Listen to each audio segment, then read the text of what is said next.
And welcome back to a special edition of 11 TV Hill here on the campus of Morgan State University. And as we were saying before, the Black Lives Matter movement has made its way onto the campaign trail. You'll remember Bernie Sanders made a trip here in Baltimore, went to Freddie Gray's neighborhood as well, and weighed in on inner city life in America.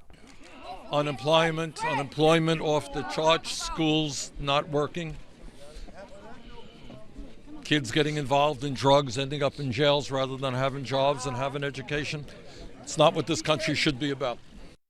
Another interesting back and forth unfolded at a Democratic debate earlier this year when Sanders and Hillary Clinton got into a heated exchange over the 1994 crime bill signed by her husband, Bill Clinton. Critics say that it crowded prisons with nonviolent offenders, but the former president argued it lowered the country's crime rate. Now, we do have some time to talk to some students here at Morgan State. Nadif has joined us with a question. What do you have? How has the Black Lives Matter movement compared to the Garvey movement in the 20s and the Black Power movement in the 70s?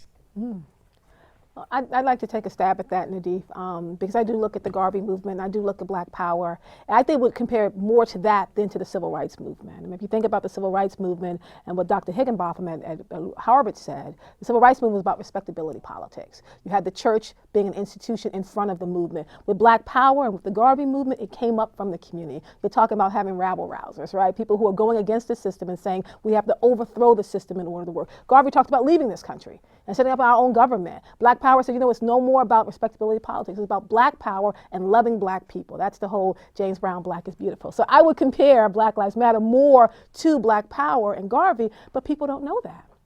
To talk about Garvey. Oh, I'm saying just to talk about Garvey and Black Power, people have to be educated about it in the same ways in which they're educated about the Civil Rights movement. And I would agree with that. I would also say the Garvey movement was so powerful because the membership, you know, people don't often talk about how many people were a part of the Garvey movement. And it was, you know, arguably one of the largest movements that we've seen in Blackness.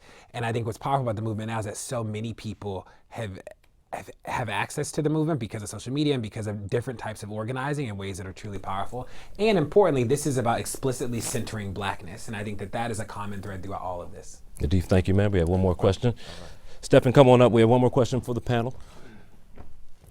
How you guys doing? So my question is, what advice would you guys give to us young college students that are in this movement, that are trying to unify us young Black people in a positive way in this Black Lives Matter movement? Yeah, I would jump in and say the worst thing you could do is waste a time like this, waste a crisis. And I think that collectively, now more than ever, young folks need to come together and really go after. I think the young man stated earlier the importance of not only going to Twitter and not only participating in rallies, but also going inside of City Hall, into Annapolis, into this nation's capital to really fight for legislative change. One thing that, you know, I've constantly talked about here in the city of Baltimore, these non-disparagement agreements, meaning that they're basically gag orders. If the police defies the trust of the community and someone is hurt and there's a civil lawsuit, that person can never talk about it ever again.